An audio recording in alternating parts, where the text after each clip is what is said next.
안녕하십니까. 동성애 사랑인가 제3부 오늘은 9강이 되겠습니다.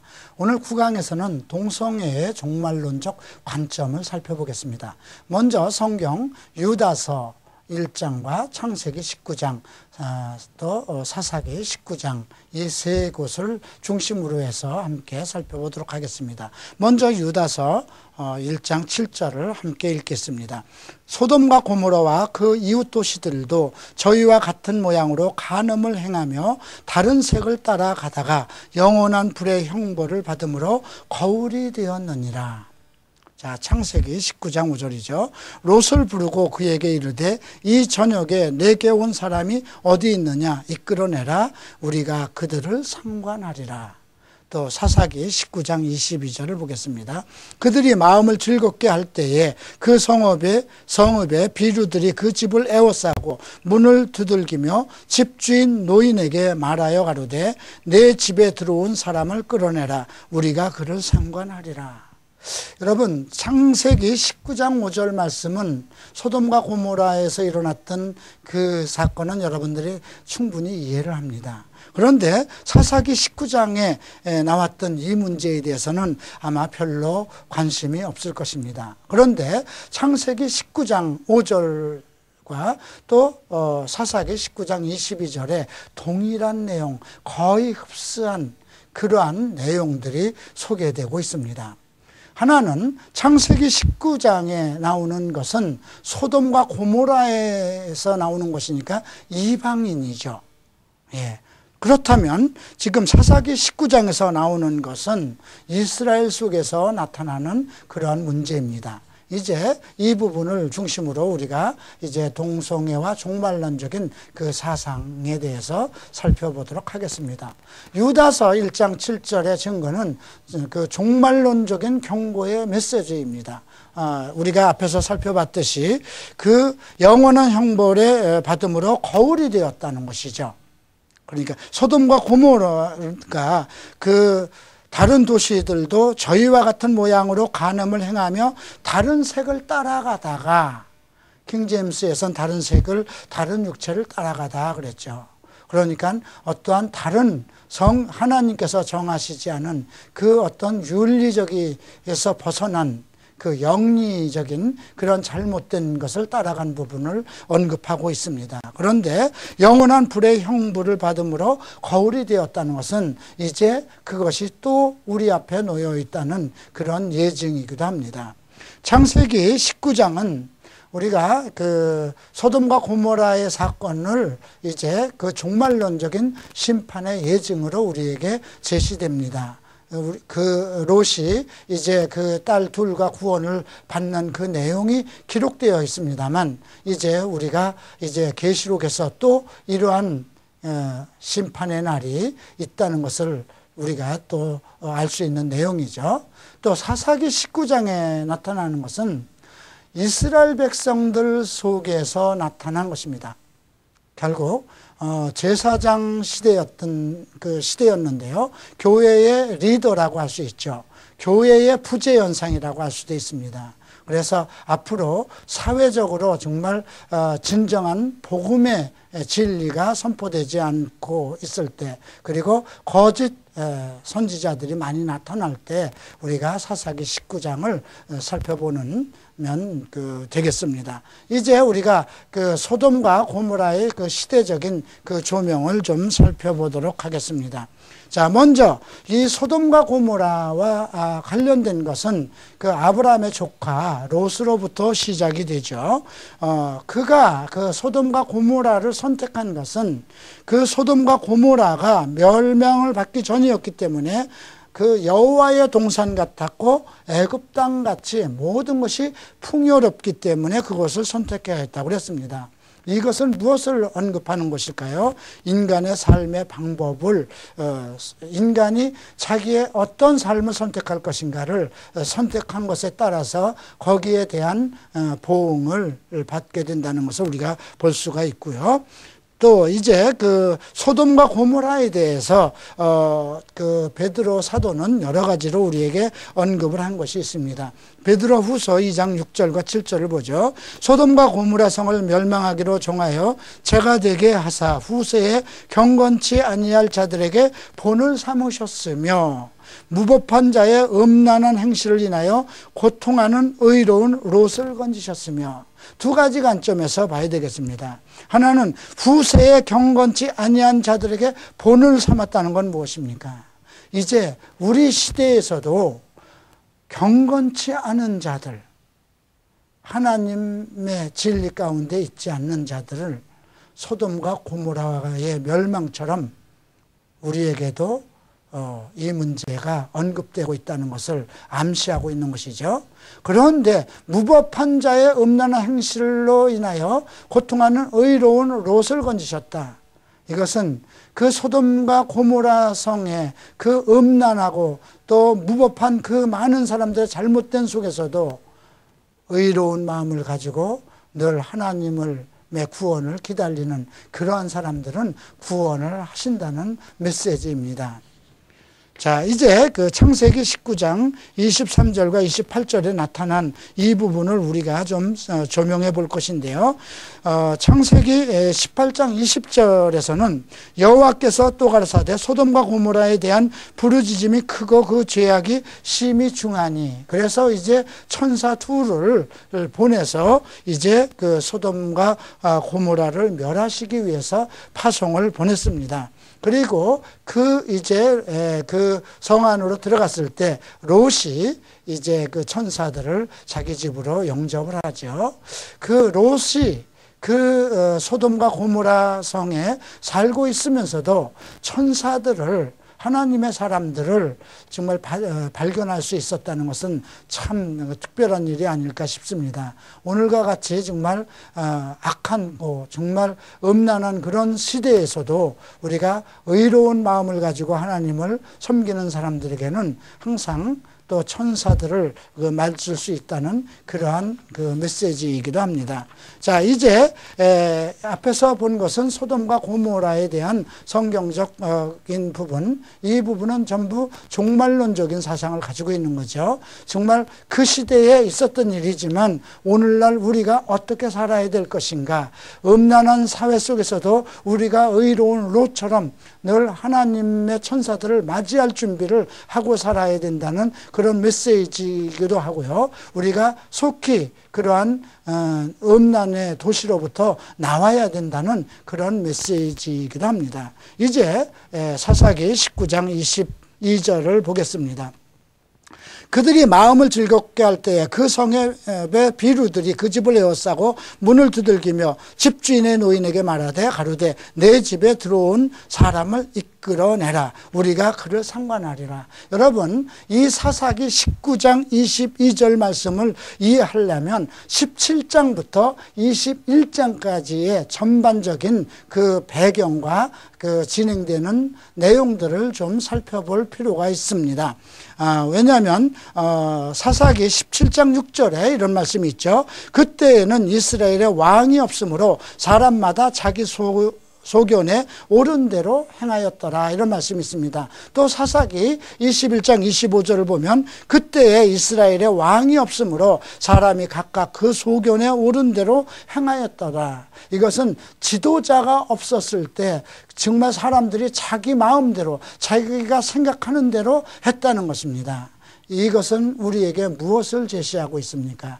지도자의 필요성을 언급하는 것입니다. 국가의 지도자가 필요하듯이 이스라엘은 하나님 앞에 하나님의 백성이며 하나님의 나라입니다. 그래서 아브라함과 이삭과 야곱, 그 이후에 모세로 이어지는 하나님의 그 리더들이 세워졌습니다. 그런데 이 시대에 와서 이스라엘을 통치할 만한 그런 지도자가 없어졌다는 것입니다. 그걸로 인해서 이제 문제가 발생되었다는 것을 우리가 살펴볼 수가 있는데요. 먼저 17장에 나오는 내용을 먼저 보겠습니다. 그 미가라는 사람이 등장을 합니다. 그 어미의 돈을 은을 1,000개를 도둑질을 했습니다. 그런데 그 어머니가 그 미가의 어미가 매일 그 돈 훔쳐간 것을 가지고 그 저주를 하기 시작합니다. 그러니까 미가가 겁이 나서 그것을 어머니에게 다시 갖다 내놓죠. 그랬더니 그 어미가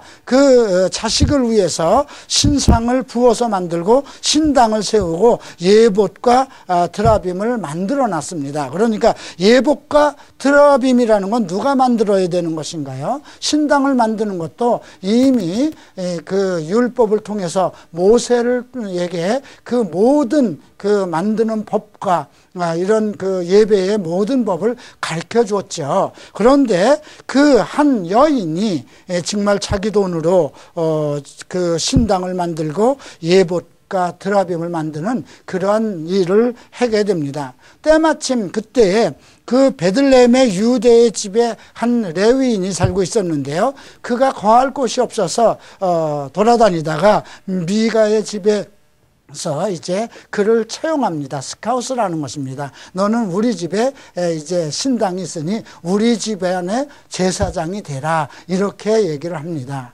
여러분 참 흥미로운 내용이죠. 그런데 또 어떤 문제가 생깁니까? 단지파가 이제 18장에서 언급됩니다. 단지파 사람들이 이제 그 자기 지파를 위한 그 제사장을 세우려고 이제 찾다가 결국 미가의 집에 제사장 그 레위인이 있다는 소리를 듣고 그 사람을 찾아가서 네가 한 사람의 집에 제사장이 되는 게 좋겠느냐, 우리 지파의 한 지파의 제사장이 되는 것이 좋겠느냐, 이렇게 해서 이제 단지파에서 그 레위인을 이제 스카웃하게 됩니다. 참 율법이 완전히 정말 없어진 시대죠. 뭐 모세로부터 지금이라면 뭐 정말 그 율법이 완전히 그 사람들 속에서 잊혀졌다고 생각할 수도 있겠지만 이 시대는 그렇게 멀리 온 시대가 아니죠. 자, 그런데 19장에 특별한 내용, 오늘 우리가 본문에서 다루었던 이 내용이 나옵니다. 그런데 그 에브라임 산지 구석에 사는 어떤 레위인의 일입니다. 레위인이라는 건 이스라엘의 12부족 중에 제사장 가문에 들어갈 수 있는, 하나님을 섬기도록 다른 일을 하지 못하고 오직 성전에서 하나님을 섬기는 그 일을 하는 그런 지파에 해당되는 사람들입니다. 레위 사람이라고 그러면 우리가 모세나 또 아론이나 다 레위 지파인 것을 알죠. 그런데 그가 베들레헴에서 첩을 얻었다고 그럽니다. 참 그 첩이라는 것은 자기 처가 아니지 않습니까?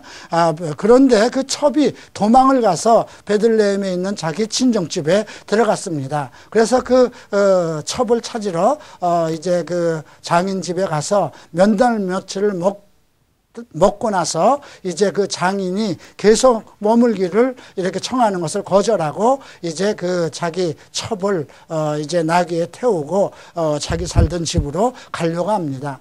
도중에 날이 어두웠습니다. 그래서 그 하인들은 그 여부스 성읍에서 머물자고 했습니다. 그 근처에 여부스 성읍이라는 것은 이스라엘 사람들이 아니고 이스라엘과 관계를 맺은 다른 이방인들 성읍입니다. 그랬더니 이 레위 사람들은 이스라엘 사람들이 아닌데 우리가 거기서 자면 안 된다. 그리고 이제 그 베냐민 지파에 속한 기브아로 갑니다. 그런데 그 기브아로 갔더니 그 늦도록 서 있는데도 아무도 그 길거리에서 그 나그네를 이렇게 영접하는 사람이 없었습니다. 그래서 한참 그 저녁 늦게까지 이제 그 숙소를 찾고 있는데 밭에서 일을 하다가 들어온 노인이 그들을 보고 이제 자기 집으로 영접을 합니다. 그런데 저녁이 되자 그들이 한참 이제 그 음식을 먹고 즐거워할 때에 그 동네 비류들이 남았다는 것입니다. 비류라는 말은 건달들이라고 보면 되겠습니다. 그런데 우리가 여기서 주목해야 될 것은 그 지역이 그 베냐민 지파에 속한 지역이라는 것이죠. 그러니까 베냐민 사람들이 주로 살고 있었던 지역이라고 보면 되겠습니다. 그들이 와서 얘기를 하는 것이 오늘 너희 집에 들어온 사람들을 내놓으라는 것입니다. 우리가 상관하겠다, 우리가 잠을 자겠다, 동침하겠다 이런 뜻이죠. 그 여자를 내놓으라는 것이 아니었습니다. 너희 집에 들어온 사람을 얘기한 것이죠. 그 레위인을 내놓으라는 것입니다. 어쩌면 이 레위인이 참 인물이 좋았을는지도 모르겠습니다. 그랬더니 이제 그 노인이 뭐라고 그러냐면 너희가 이렇게 악한 일을 하지 말라. 우리 집에 들어온 사람이다. 우리 집에 아직 시집을 가지 않은 내 딸들이 있으니 너희가 내 딸을 내어줄 테니까 이 사람들에겐 아무 일도 하지 말라. 이렇게 얘기를 하죠. 그랬더니 그 레위 사람이 자기 첩을 그들에게 이끌어냅니다. 결국 그들이 밤새도록 그 첩과 행음을 하다가 이제 아침에 나가 보니까 그 첩이 거기에 죽어서 넘어져 있었습니다. 레위인이 그 첩의 시체를 12덩이로 조각을 내서 각 12지파에 보냈습니다. 여러분, 레위 사람들이 즉 제사장 가문, 즉 목회자 가문에서 사역자 가문에서 첩을 둔다는 것도 문제인데 그 첩이 이제 행음을 해서 찾아오는 길에 이렇게 문제가 되었는데 그걸 또 시체를 12덩이를 놔서 12지파에 보낸다는 것 한번 생각해 보십시오. 얼마나 그 시대가 악하고 끔찍한 시대였는지 우리가 이해할 수가 있죠. 이걸로 인해서 그 미스바의 사람들이 이스라엘 지파들이 모여서 이제 결의를 합니다. 이러한 사람들은 절대로 이 지파를 용납해서는 안 된다 해서 그 각 11지파들이 전부 다 일어나서 베냐민 지파를 이제 그 장정들을 전부 다 이제 도륙을 하고 맙니다. 그걸로 인해서 그 한 지파가 결국 그 12지파 중에서 한 지파가 없어질 정도까지 되었습니다. 나중에 특별하게 이제 그러한 그들의 후손들을 이어갈 대책을 이어주는 것이 언급되고 있습니다만 우리가 이 부분을 생각할 때 우리에게 주는 메시지가 무엇인가요?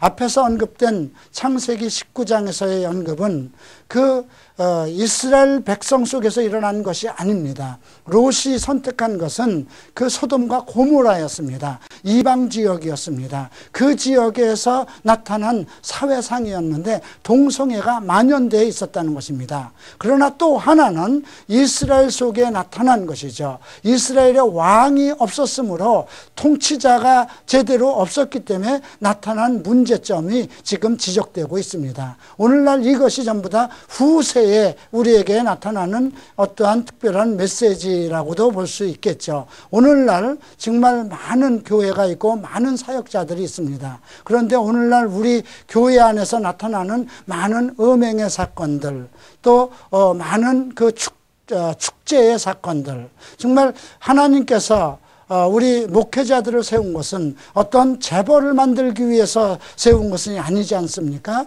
또 어떠한 그 음행에 관련된 것이 목회자에게서 나타난다면 이것은 정말 커다란 문제가 아닐 수 없죠.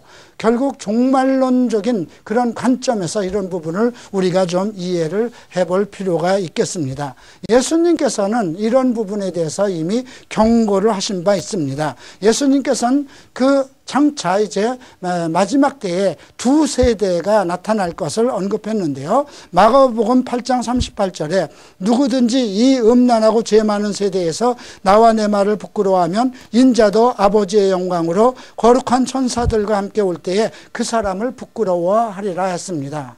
또 어떤 시대가 올까요? 그 마가복음 9장에서는 믿음이 없는 세대를 지칭했습니다. 그것은 그 제자들을 보고 얘기한 것이죠. 이 믿음이 없는 세대여, 내가 너희와 얼마나 더 오래 하리요, 이렇게 말씀하셨습니다. 즉 교회 시대에 믿음이 없는 교회 시대를 언급한 것을 우리가 볼 수가 있습니다. 자, 이제 그 성경이 분명히 우리에게 언급하는 몇 가지 그 메시지가 있습니다. 불의한 자는 하나님의 나라를 상속받지 못한다는 말씀입니다. 이것은 에베소서 5장, 갈라디아서 5장, 고린도전서 6장, 디모데전서 1장에서 동시에 언급되는 내용입니다.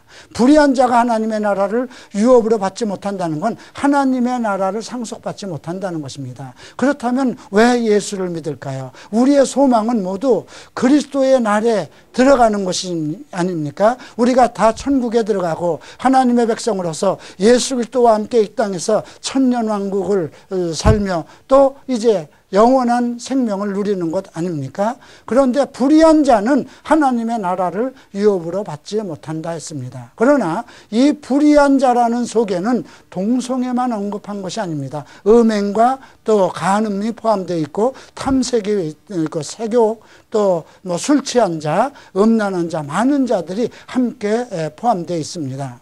우리가 이런 것을 봤을 때 그 중에서 특별하게 그 종말의 시대에 나타나는 그 동성애적인 그런 성적인 행위들을, 그러한 것이 언급된 걸로 보면 지금 이 시대가 오늘날 어느 지점에 와 있는지 우리가 가늠할 수 있죠. 그러나 이 메시지를 우리에게 주신 의도는 무엇일까요? 속히 우리로 하여금 그러한 악을 행하는 모든 불의에서 떠나고 그러한 사람들로부터 벗어나고, 그래서 하나님 앞에 온전한 사람을 되기를 소망하는 것이겠죠. 자, 이제 우리가 9강을 여기서 마치고요. 다음에 우리가 이제 10강에서는 동성애에 대한 복음적 사명과 정책에 대해서 함께 살펴보도록 하겠습니다. 감사합니다.